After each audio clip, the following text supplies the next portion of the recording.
The story opens in 1925 New York during the height of the Jazz Age, introducing Vivienne Ashworth, a stunning socialite who has perfected the art of financial seduction. Born into old money but orphaned young, she discovered that her beauty and charm could extract far more wealth than her inheritance ever provided. Her Manhattan penthouse serves as both sanctuary and hunting ground, filled with treasures acquired through the systematic destruction of powerful men. We witness her methodology, identify wealthy, lonely targets, seduce them with promises of love and understanding, then systematically drain their resources while maintaining multiple relationships simultaneously. The chapter establishes her as the apex predator of high society, feared by wives and desired by husbands. Yet beneath the surface, hints of emptiness emerge, nightmares, insomnia, and a growing need for increasingly dangerous thrills. Her latest target, railroad magnate Harrison Blackwell, represents her most ambitious conquest yet. The tone is intoxicating and glamorous, drawing readers into her seductive world while subtly foreshadowing the inevitable collapse. The chapter ends with Vivienne receiving a mysterious telegram that suggests her past may be catching up with her, setting the stage for the downward spiral to come. The crystal chandelier cast rainbow fragments across the silk wallpaper as Vivienne Ashworth stood before her vanity mirror, applying the final touches of crimson lipstick that would seal another man's fate. The reflection staring back at her was perfection calculated to the last detail: platinum blonde hair arranged in fashionable finger waves, emerald eyes that promised secrets, and a figure that made grown men forget their wives' names. At 28, she had already buried 3 fortunes and was working on her 4th. The penthouse around her told the story of her conquests better than any biography. The Persian rugs had been a gift from Senator Morrison before his wife discovered the affair, and he fled to Switzerland in disgrace. The Monet hanging above the fireplace came from shipping heir Theodore Whitman, who sold his family's ancestral home to afford it. The diamond bracelet glittering on her wrist was the final payment from Judge Cornelius Hart before he put a pistol to his head rather than face the corruption charges that would inevitably follow his financial ruin. Vivienne felt no guilt about these casualties. She viewed herself as a force of nature, like a hurricane or earthquake, beautiful, devastating, and utterly without moral obligation to those who chose to stand in her path. Men were resources to be harvested, and she had elevated the process to an art form.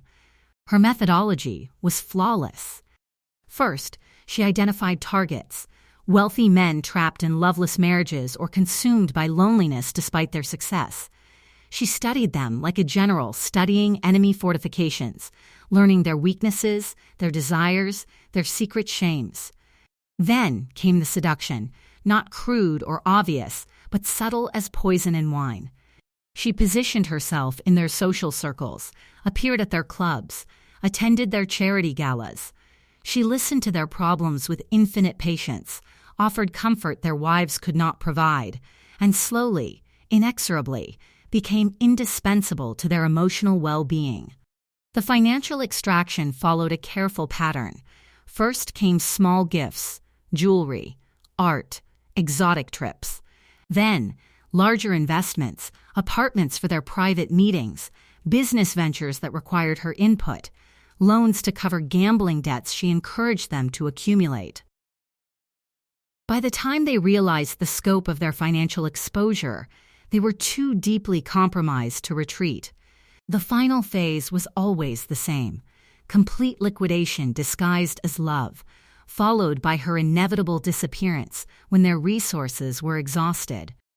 Currently, she maintained relationships with 4 men simultaneously, each believing himself to be her secret lover, each competing unknowingly with the others to prove his devotion through increasingly extravagant gestures. Railroad magnate Harrison Blackwell was her primary target, a widower with a vast fortune and a desperate hunger for the companionship his late wife had provided. Steel Baron Marcus Rothschild served as her secondary source, supplementing her income while she worked on Blackwell's complete conquest. Banking heir James Pemberton and oil executive Charles Vandermeer rounded out her stable, providing the steady stream of gifts and cash that maintained her lifestyle. The apartment itself was a theater designed to overwhelm masculine sensibilities. Every surface gleamed with luxury: Italian marble floors, French silk curtains, Russian sable throws draped artfully across hand-carved furniture. The lighting was carefully arranged to flatter her complexion while creating an atmosphere of intimate luxury. Fresh orchids arrived daily, their exotic perfume masking the faint scent of desperation that seemed to cling to her visitors. Tonight's performance would be particularly crucial. Harrison Blackwell was arriving for what he believed was a romantic dinner, but Vivienne intended to secure his signature on documents that would transfer controlling interest in his railroad empire to a shell company she controlled. She had spent months convincing him that his business rivals were plotting against him, that only by placing his assets in her protective custody could he preserve his legacy. As she adjusted her diamond earrings, a gift from the late Judge Hart, Vivienne caught sight of something that made her pause. There, in the corner of the mirror, barely visible in the reflection, were the faint lines beginning to form around her eyes. 30 was approaching like a storm on the horizon, and with it, the inevitable decline of her greatest weapon. She pushed the thought away with practiced ease, but it lingered like smoke in a closed room. The telephone rang, its shrill tone cutting through her reverie. She answered with her carefully modulated voice, the one that suggested breeding and education she had never actually possessed. Vivienne Ashworth speaking. Miss Ashworth, the voice was unfamiliar, gravelly, with age. My name is Detective Sullivan, New York Police Department. I believe you knew a gentleman named Theodore Whitman? Her blood turned to ice water. Theodore had been her second conquest, the shipping heir whose family fortune she had systematically dismantled 2 years ago. He had vanished to Europe after his bankruptcy, and she had assumed he was living quietly in exile. I'm afraid I don't understand the nature of your inquiry, Detective. Mr. Whitman's body was found in the Hudson River this morning, Miss Ashworth. He'd been in the water for several weeks. We found your name and address in his effects, along with some rather interesting correspondence. I'd like to ask you a few questions. The line went dead. Vivienne set the phone down with trembling fingers, her reflection in the mirror suddenly looking pale and vulnerable. For the first time in years, she felt the cold touch of genuine fear. The past, which she had always managed to outrun, was finally catching up to her. Outside her windows, New York glittered with a million lights, each one representing someone else's dream, someone else's ambition. She had built her empire by feeding on those dreams, but now she wondered if she had finally consumed something poisonous. The game that had always been perfectly under her control was beginning to shift, and Vivienne Ashworth, the woman who had never met a man she couldn't destroy, was about to discover what it felt like to be the hunted rather than the hunter. The doorbell chimed. Harrison Blackwell had arrived for his appointment with Destiny, unaware that the woman he loved was already calculating how much of his fortune she would need to disappear forever. Chapter 2. The Rise and the Initial Struggles. 2 years later, in 1927 Paris, Vivienne has fled America following Detective Sullivan's investigation and reinvented herself as Countess Vivienne de Montclair, complete with fabricated European nobility. She has established herself in the expatriate community, targeting wealthy Americans living abroad who are drawn to her supposed aristocratic connections. Her methods have evolved. She now operates a sophisticated network involving gambling debts, art forgeries, and currency speculation. However, cracks are beginning to show in her carefully constructed facade. The investigation in New York has made her paranoid, and she struggles with insomnia and increasing alcohol dependence. Her current primary target is petroleum heir Jonathan Carmichael, but she faces unexpected competition from genuine European nobility who see through her deception. The chapter introduces her greatest challenge yet, Marcus Beaumont, a mysterious financier who seems to know more about her past than he should. Their cat-and-mouse game becomes increasingly dangerous as Vivienne realizes she may have finally met her match. The tone shifts from confident manipulation to growing anxiety as her world becomes less predictable. The chapter ends with a shocking revelation that threatens to expose her entire operation, forcing her to make increasingly desperate choices. The morning light filtered through the silk curtains of the Ritz's most expensive suite, illuminating the debris of another successful evening: empty champagne bottles, scattered playing cards, and a man's gold watch carelessly abandoned on the marble-topped table. Vivienne stood at the window in her silk negligee, watching the early commuters hurry across the Place Vendôme below. Paris had welcomed her with open arms, as it always welcomed beautiful women with mysterious pasts and flexible morals. 18 months had passed since she fled New York on a steamer bound for Le Havre, leaving behind Detective Sullivan's investigation and Harrison Blackwell's broken heart. The transformation had been complete. Vivienne Ashworth, American socialite, had died somewhere in the mid-Atlantic, replaced by Countess Vivienne de Montclair, impoverished European nobility seeking to restore her family's fortune through advantageous connections with wealthy Americans abroad. The expatriate community in Paris was a perfect hunting ground. American millionaires flocked to the City of Light, desperate to purchase the sophistication and culture their new money couldn't buy at home. They were intoxicated by the idea of consorting with genuine aristocracy, even if that aristocracy was threadbare and in need of financial rescue.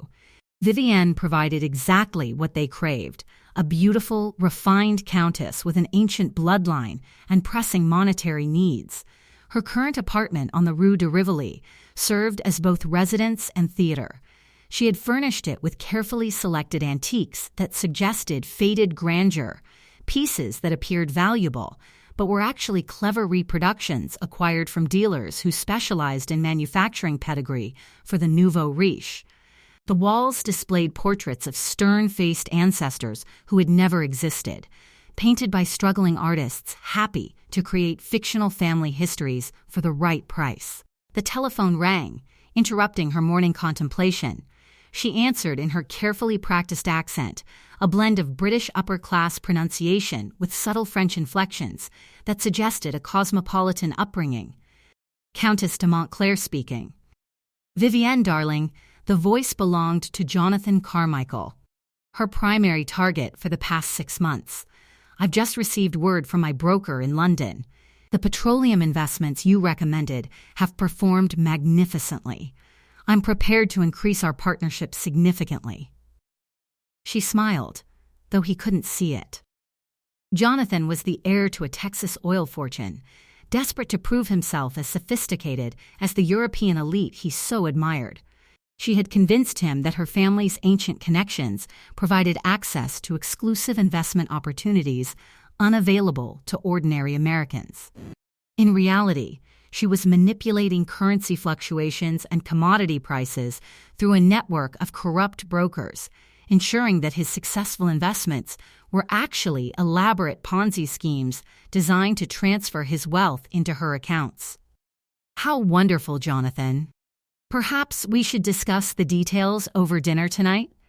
I've secured a private dining room at Maxim's. Of course, my dear. Anything for you. As she hung up the phone, Vivienne caught sight of herself in the ornate mirror above the fireplace. The woman staring back looked older than her 30 years, despite the expensive cosmetics and careful styling. The stress of maintaining multiple identities and staying one step ahead of potential exposure was taking its toll. She had developed a persistent tremor in her hands that she disguised by constantly holding cigarettes or wine glasses. Sleep came only with the aid of increasing amounts of laudanum, and even then, her dreams were haunted by Detective Sullivan's gravelly voice and Theodore Whitman's waterlogged corpse. A knock at the door interrupted her dark thoughts. Her maid, Marie, entered with the morning post. Among the usual invitations and bills was an envelope that made Vivienne's blood run cold. The return address was from a private investigation firm in London, and the envelope bore her real name, Miss Vivienne Ashworth. With trembling fingers, she opened the letter. The contents were brief, but devastating. Miss Ashworth, we represent the estate of the late Theodore Whitman. Recent evidence has come to light regarding his death and your involvement in his financial ruin. We believe you are currently residing in Paris under an assumed identity. Please contact our offices immediately to discuss this matter, or we will be forced to involve the French authorities. The letter was signed by Marcus Beaumont, senior partner, Beaumont and Associates. Vivienne sank into her chair, her mind racing. Someone had tracked her across the Atlantic, penetrated her carefully constructed new identity, and was now threatening to destroy everything she had built. But who was this Marcus Beaumont? And how had he found her? That evening, as she prepared for her dinner with Jonathan, Vivienne's nerves were stretched to the breaking point. She had consumed half a bottle of wine while dressing, but the alcohol did nothing to calm her anxiety. The black evening gown she wore was stunning, but she felt like she was dressing for her own funeral. Maxim's was crowded with the usual mixture of American tourists and European aristocrats, the air thick with cigarette smoke and expensive perfume. Jonathan was waiting at their reserved table, his face flushed with excitement and wine. Beside him sat another man, tall and distinguished, with steel-gray hair and penetrating blue eyes. "Vivienne, my darling," Jonathan rose to greet her, "I'd like you to meet Marcus Beaumont. He's a financier from London, and he's expressed great interest in our investment opportunities." The world seemed to tilt on its axis. The man from the letter, the one threatening to expose her, was sitting at her table, smiling at her with the confidence of a predator who had cornered his prey. "Countess de Montclair," Marcus said, rising to kiss her hand. "Or should I say, Miss Ashworth? I've been so looking forward to meeting you." Jonathan looked confused. "I'm sorry, Marcus, but I think you're mistaken. This is Countess Vivienne de Montclair." "Oh, I'm quite certain of her identity," Marcus replied, his eyes never leaving Vivienne's face. "We have so much to discuss, don't we, Vivienne?" The restaurant suddenly felt suffocating. The faces around her seemed to blur together, and the sound of conversation became a meaningless roar. Vivienne realized that her greatest fear had materialized. She had finally encountered someone who was playing the same game she was, but with better resources and fewer scruples. "If you'll excuse me, gentlemen," she managed to say, her voice barely steady, "I seem to have developed a sudden headache." She fled the restaurant, pushing through the crowd toward the exit. Behind her, she could hear Jonathan calling her name, but she didn't look back. On the street, she hailed a taxi and gave her address, her mind already calculating how quickly she could liquidate her assets and disappear again. But as the taxi pulled away from Maxim's, she saw Marcus Beaumont standing on the sidewalk, watching her departure with an expression of amused satisfaction. For the first time in her career, Vivienne Ashworth had met someone who might be more dangerous than she was, and the realization terrified her more than any police investigation ever could. The game had changed, and she was no longer certain she knew the rules. Chapter 3. The Major Setback or Crisis. The story jumps to October 1929, with Vivienne having returned to New York just as the stock market reaches its peak. She has been forced back to America by Marcus Beaumont's relentless pursuit across Europe, and she's now married to railroad tycoon Harrison Blackwell, the same man she had targeted years earlier. Their union is a cold arrangement of mutual benefit.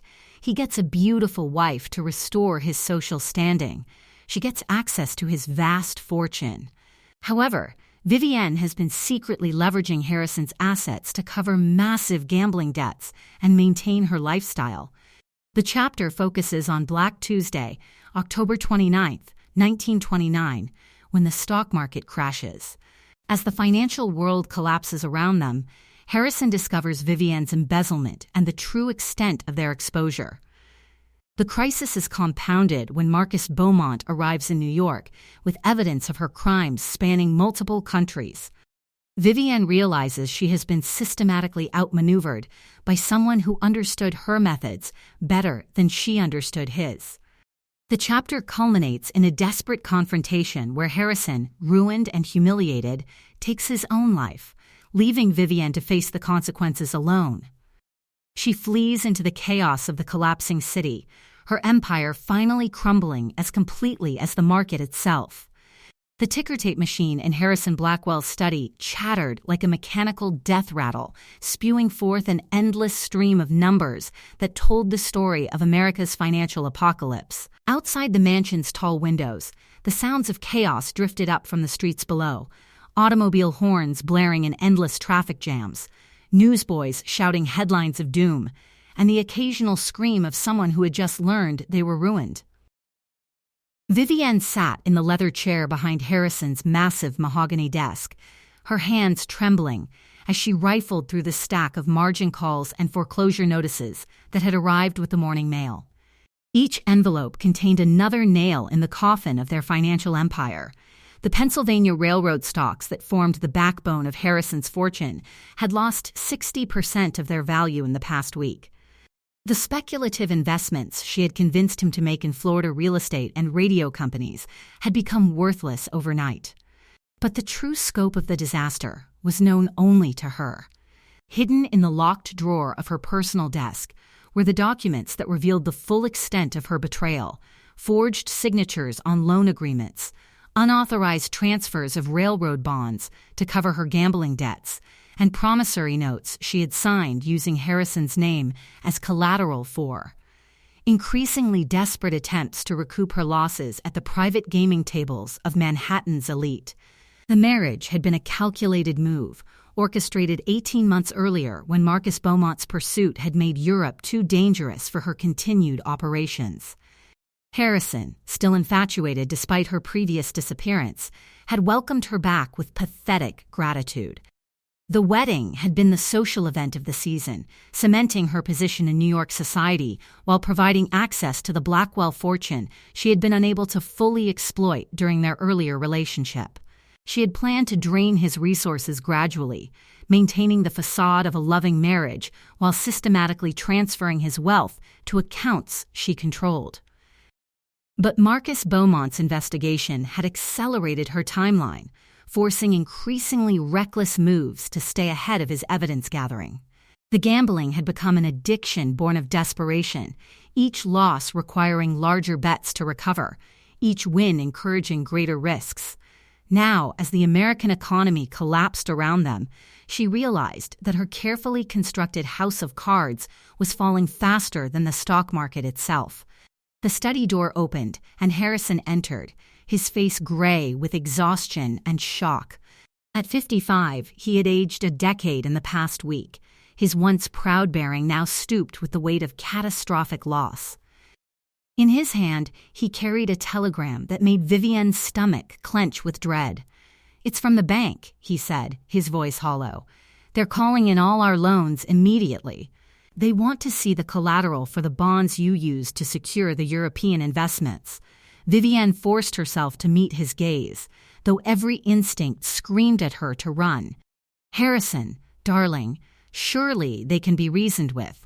This panic will pass, and—" "The bonds don't exist, do they, Vivienne?" His voice was quiet, but there was something deadly in its calmness. "I've been reviewing the accounts.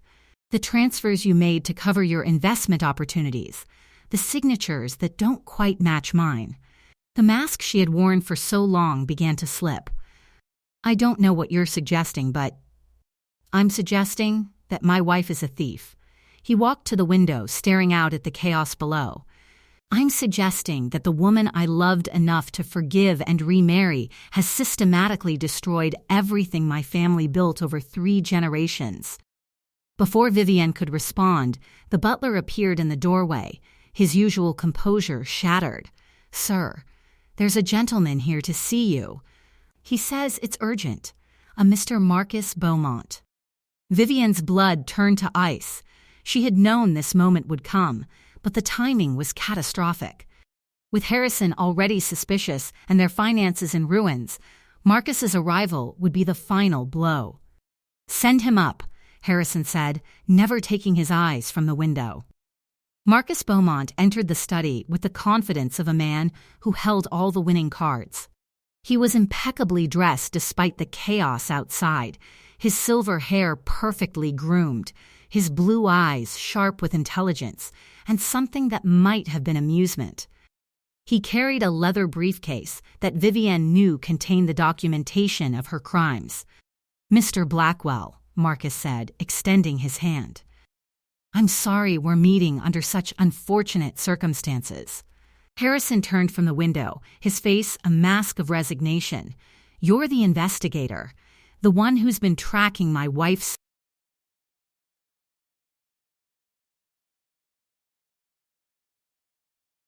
activities." Among other things, yes, Marcus set his briefcase on the desk and opened it with deliberate precision. "I represent several parties who have suffered losses due to your wife's operations across Europe and America. The evidence is quite comprehensive." He began laying out photographs, bank records, and sworn statements with the methodical precision of a prosecutor presenting his case. There were pictures of Vivienne entering casinos in Monte Carlo, copies of forged documents bearing Harrison's signature, and testimonials from her previous victims dating back to her earliest conquests. "The pattern is remarkably consistent," Marcus continued, his voice conversational despite the devastating nature of his revelations. "Seduce wealthy men, gain access to their finances, systematically drain their resources, then disappear when the money runs out. She's quite talented at it, actually. If it weren't for the human cost, one might admire the artistry." Harrison picked up one of the photographs. Vivienne laughing at a roulette table, surrounded by piles of chips that represented his family's railroad bonds.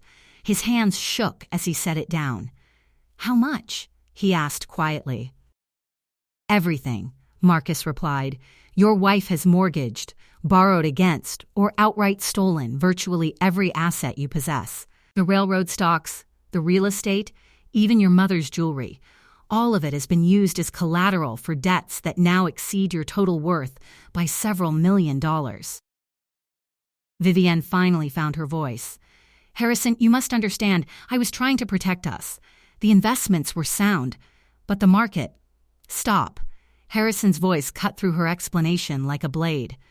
"Just stop lying. For once in your miserable existence, stop lying." He walked to his desk and opened the bottom drawer, removing a revolver that had belonged to his father. The weight of it in his hand seemed to give him a strange kind of peace. "Harrison, no." Vivienne lunged toward him, but Marcus caught her arm, holding her back with surprising strength. "She's not worth it," Marcus said quietly. "Don't let her destroy your dignity as well as your fortune." Harrison looked at the gun, then at Vivienne, then at the chaos visible through his windows. "My dignity died the day I took her back. My family's honor died when I signed those papers she put in front of me. What's left?" "Your life," Marcus said. "There are other ways to handle this." But Harrison was no longer listening. He had made his choice, and there was a terrible clarity in his eyes as he raised the revolver to his temple. "Harrison, please." Vivienne's plea was cut short by the thunderous report of the gunshot. The silence that followed was deafening. Harrison's body lay crumpled beside his desk, blood pooling on the Persian carpet that had been in his family for generations. Outside, the sounds of the city's collapse continued unabated, as if the death of one more ruined man was simply part of the day's catastrophic symphony. Marcus released Vivienne's arm and calmly began gathering his documents.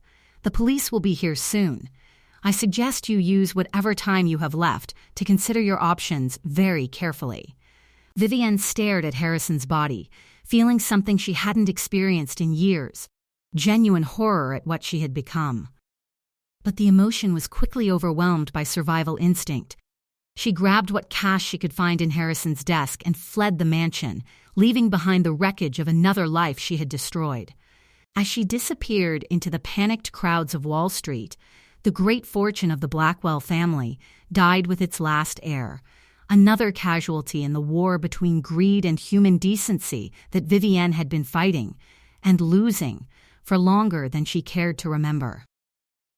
Chapter 4. The Unraveling. 6 years have passed since Black Tuesday, and it's now 1935 in Depression-era London.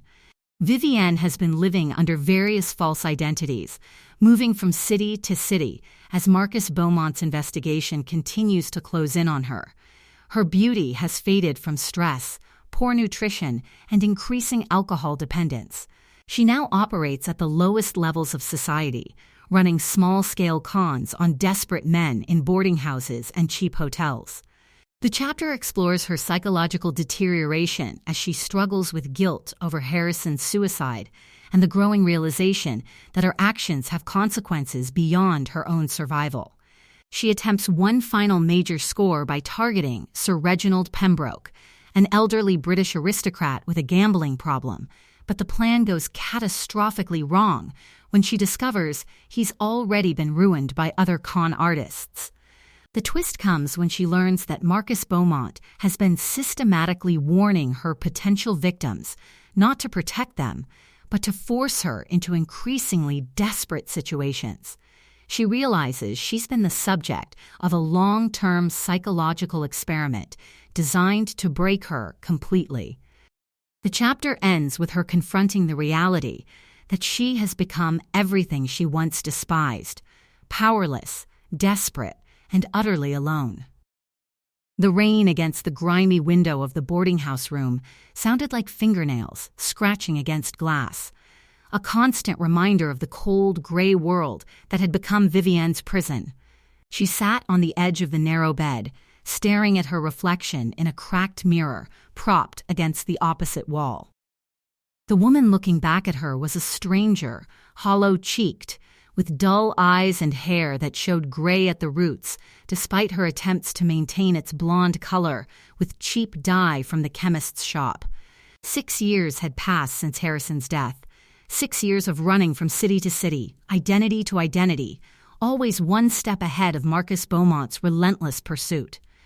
The grand hotels and silk gowns were distant memories now, replaced by cramped rooms that smelled of cabbage and desperation, and clothes purchased from second-hand shops that catered to women who had fallen from grace. Her hands shook as she applied lipstick with the stub of a pencil she had stolen from a department store. The tremor had become constant now, a combination of malnutrition and the gin she consumed to quiet the voices in her head, the voices of the men she had destroyed, led by Harrison's anguished cry as he pulled the trigger. She had learned to function despite the shaking, to use it as part of her new persona, the fragile widow seeking comfort from lonely gentlemen. The current scheme was pathetically small compared to her former operations. She had been cultivating Sir Reginald Pembroke, a 70-year-old baronet whose wife had died the previous year, leaving him rattling around a decaying mansion in Belgravia with only his memories and an increasingly serious gambling habit. Her plan was simple: convince him she was the impoverished daughter of a colonial officer, seduce him into marriage, then gradually liquidate whatever remained of his estate. But even this modest goal seemed beyond her reach. Sir Reginald had grown suspicious of her stories, asking pointed questions about her supposed family history that she struggled to answer consistently. Her mind, once sharp as a razor, now felt clouded and slow, the years of stress and alcohol taking their toll on her ability to maintain the complex lies that had once been second nature. A knock at the door interrupted her preparations. She opened it to find Mrs. Hartwell, the boarding house proprietor, holding an envelope with obvious reluctance. "This came for you, Miss Williams, was it?" The woman's tone made it clear she didn't believe any of the names Vivienne had used during her stay.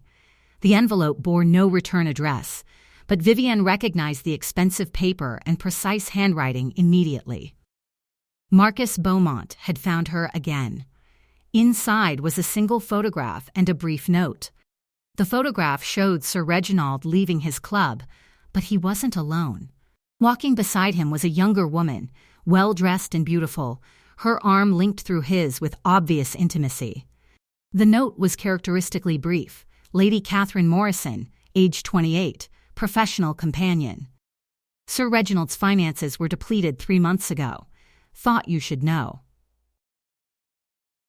MB Vivienne sank into the room's single chair, the photograph trembling in her hands. Not only had her target been compromised by another woman, but he was already financially ruined. She had been planning to seduce a man who had nothing left to steal. But the truly devastating realization was the implication of Marcus's note. He hadn't just found her again, he had been watching her target, possibly for months. He knew her plans before she executed them, which meant he had been manipulating her movements, herding her like a sheep toward increasingly desperate situations. She walked to the window and stared down at the narrow street below, where unemployed men huddled in doorways and children played in puddles with no shoes on their feet. This was her world now. The bottom of society, where people fought over scraps and dignity, was a luxury no one could afford. The sound of footsteps in the hallway made her turn from the window. They stopped outside her door, followed by a gentle knock. She opened it to find a well-dressed gentleman in his 50s, his kind eyes taking in her shabby appearance, with what appeared to be genuine sympathy. "Miss Williams? I'm Dr. James Thornfield. I believe we have a mutual acquaintance, Mr. Marcus Beaumont. He asked me to speak with you." Vivienne's instinct was to slam the door and flee, but something in the man's manner made her hesitate. What does he want now? "May I come in? I think you'll find our conversation illuminating." Against her better judgment, she stepped aside and allowed him to enter. Dr. Thornfield took in the squalid room without judgment, settling into the chair she offered with the ease of someone accustomed to dealing with difficult circumstances. "Mr. Beaumont has been studying you for quite some time, Miss Ashworth," he said, using her real name with casual familiarity. "He's a psychologist, you see, as well as an investigator. Your case has become something of an obsession for him." "My case?" "The systematic destruction of human empathy through the pursuit of material gain. He's written several papers about you for academic journals, though he's been careful to protect your identity. You've become quite famous in certain circles as a textbook example of sociopathic behavior." The words hit her like physical blows. "I'm not a case study. I'm a human being. Are you?" Dr. Thornfield's question was gentle, but devastating. "When did you last feel genuine emotion for another person? When did you last perform an action that wasn't calculated to benefit yourself? Marcus believes you may have lost the capacity for normal human connection entirely." Vivienne wanted to argue, to defend herself, but the words wouldn't come.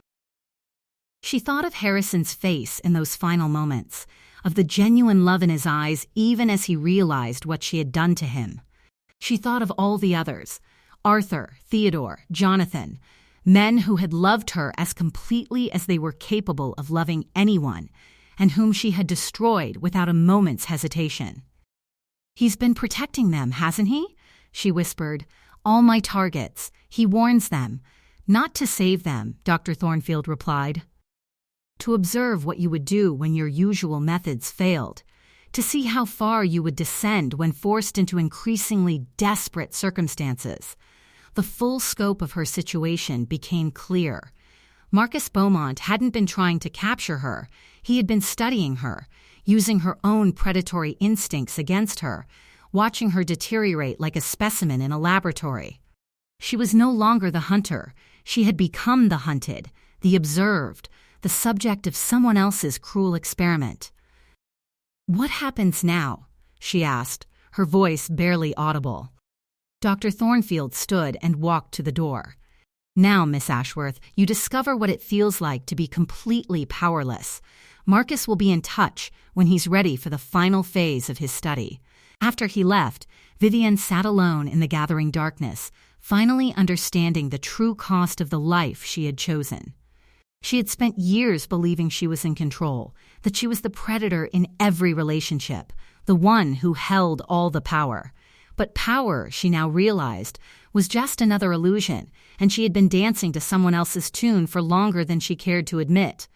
The rain continued to fall, washing the city clean while leaving her dirty and broken in her shabby room, waiting for whatever final humiliation Marcus Beaumont had planned for her.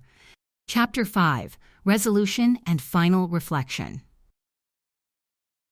The final chapter takes place in 1943, during World War II, in a bombed-out shelter in London. Vivienne, now calling herself Mary Smith, is dying of tuberculosis among the city's poorest residents. The war has erased many social distinctions, and she has found a strange peace in anonymity among people who have lost everything. Marcus Beaumont makes his final appearance, revealing that his psychological study is complete and offering her an unexpected choice. He can arrange for her to live out her remaining time in comfort, or she can die as she has lived, taking from others. The twist is that her final victim would be a young nurse who has been caring for her, someone who has shown her genuine kindness without expecting anything in return. Vivienne realizes that this is her final test, whether she has learned anything from her experiences or remains the predator she always was. In a moment of clarity, she chooses to protect the nurse, finally performing a selfless act. She dies peacefully, having discovered too late that love and kindness were the only true wealth. The story ends with the nurse reading a letter Vivienne left behind, warning other women about the emptiness of a life built on cruelty, a final act of redemption that comes at the cost of everything she once valued. The air in the underground shelter was thick, with the smell of unwashed bodies, carbolic soap, and the ever-present dampness that seeped through the tunnel walls. Above, the German bombers had been silent for 3 nights, but the people huddled on the platform had learned not to trust the quiet. They remained below, wrapped in thin blankets and yesterday's newspapers, sharing what little warmth and comfort they could find in the depths of London's underground. In the furthest corner of the platform, where the light from the few functioning bulbs barely reached, a woman lay dying on a makeshift bed of folded coats and salvaged pillows. To her fellow shelter dwellers, she was Mary Smith, a widow who had lost everything in the Blitz and now survived on the charity of strangers. They knew nothing of Vivienne Ashworth, the woman who had once commanded the attention of millionaires and destroyed lives with a smile. The tuberculosis had been eating away at her lungs for months, each coughing fit bringing up more blood, each breath requiring more effort than the last. At 46, she looked 70, her once golden hair now gray and thin, her face gaunt from malnutrition and disease. The hands that had once worn diamonds worth more than most people's homes were now skeletal, the skin translucent and marked with the bruises that came from blood too thin to clot properly. But there was something in her eyes that hadn't been there in years, a kind of peace that came from finally understanding the true cost of the life she had lived. "Mary, dear, try to drink this." The voice belonged to Sister Catherine, a young nurse who volunteered at the shelter when her shifts at the hospital allowed. She was perhaps 25, with kind brown eyes and gentle hands that had never known cruelty. She held a cup of weak tea to Vivienne's lips, supporting her head as she struggled to swallow. "Thank you," Vivienne whispered, the words carrying genuine gratitude. It was perhaps the first time in her adult life that she had thanked someone without calculating what she might gain from the gesture. Sister Catherine had been caring for her for weeks, bringing medicine when she could find it, sitting with her during the worst of the coughing fits, reading aloud from books donated by the Red Cross. She asked for nothing in return, expected nothing, and seemed genuinely concerned for the welfare of a woman she believed to be a penniless widow with no family or friends. It was this kindness, more than the disease, that was killing Vivienne. Every gentle touch, every moment of selfless care, was a reminder of what she had never given to another human being. Sister Catherine loved without condition, served without reward, and found joy in the simple act of easing another's suffering. She was everything Vivienne had never been and never could be. "I have something for you," Sister Catherine said, reaching into her bag. "It's not much, but I thought you might like it for Christmas." She pulled out a small wooden cross, roughly carved but polished smooth by handling. "My brother made it before he shipped out to North Africa. I've carried it with me ever since, but I think you need it more than I do now." Vivienne stared at the simple gift, her vision blurred by tears she hadn't shed in decades. The cross was worthless by any measure she had once used. No precious metals, no gems, nothing that could be sold or traded. But it represented something infinitely more valuable, a human being choosing to give something precious to a stranger, simply because that stranger was suffering. "I can't take this," Vivienne managed to say. "It's too precious."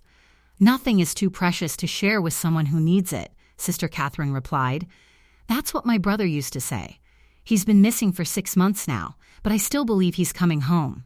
And when he does, I'll tell him his cross helped someone find peace."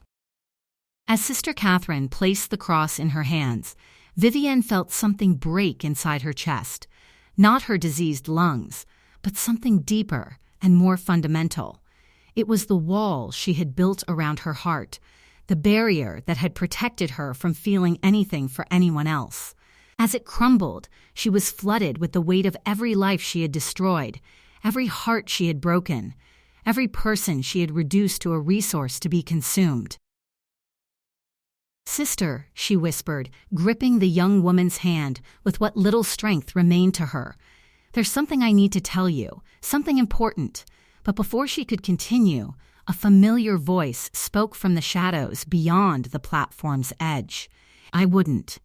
If I were you." Marcus Beaumont stepped into the circle of light, looking exactly as he had 8 years earlier, impeccably dressed despite the war, his silver hair perfectly groomed, his blue eyes sharp with intelligence. He carried a leather briefcase and wore the expression of a man completing a long and complex task. "Mr. Beaumont," Sister Catherine said, rising from her knees. "I wasn't expecting you tonight." Vivienne stared in shock as the two greeted each other with obvious familiarity. "You know him?" "Of course she knows me," Marcus said, settling onto a crate someone had dragged down from the street above. "Sister Catherine is my niece. She's been reporting on your condition for months." The betrayal hit Vivienne like a physical blow. Even here, in her final refuge among the desperate and dispossessed, she had been watched, studied, manipulated. The one person who had shown her genuine kindness was just another part of Marcus's elaborate experiment. "You're wrong, Uncle Marcus," Sister Catherine said, her voice firm despite the tears in her eyes. "I volunteered to help because I wanted to. Because she's suffering and alone. Whatever she did before doesn't matter now, doesn't it?"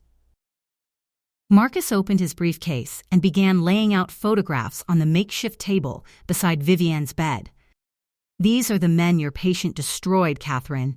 Harrison Blackwell, who put a gun to his head rather than face the ruin she brought him. Theodore Whitman, who drowned himself in the Hudson River. Arthur Morrison, who died penniless in a charity hospital. Shall I continue?" Sister Catherine stared at the photographs, her face pale but resolute. "I don't care what she did. She's dying, and she's alone, and she deserves compassion. That's what I believe. That's what my faith teaches me." "Your faith," Marcus said with a thin smile, "is about to be tested." He reached into his briefcase again and withdrew a thick envelope. "This contains enough money to ensure your brother's safe return from North Africa. I have contacts in the military, people who can arrange for his transfer to a safe posting. All you have to do is walk away. Leave her to die alone, as she deserves, and your brother comes home." The silence that followed was deafening. Vivienne could hear her own labored breathing, the distant rumble of trains in other tunnels, the whispered conversations of families huddled together in the darkness. But all she could focus on was Sister Catherine's face, watching the young woman struggle with an impossible choice. "You're asking me to abandon someone who needs my help," Sister Catherine said finally. To betray everything I believe in for money. I'm asking you to choose between a stranger who has spent her life destroying others and your own flesh and blood, Marcus replied. It's not really a choice at all. Vivienne closed her eyes, finally understanding the true nature of Marcus's experiment. He hadn't been studying her. He had been studying human nature itself, using her as a catalyst to see how far people would go when offered the thing they wanted most. Sister Catherine was just his latest subject, and Vivienne was the poison he was using to test her moral immunity. Take it, Vivienne whispered, her voice barely audible. Take the money. Save your brother.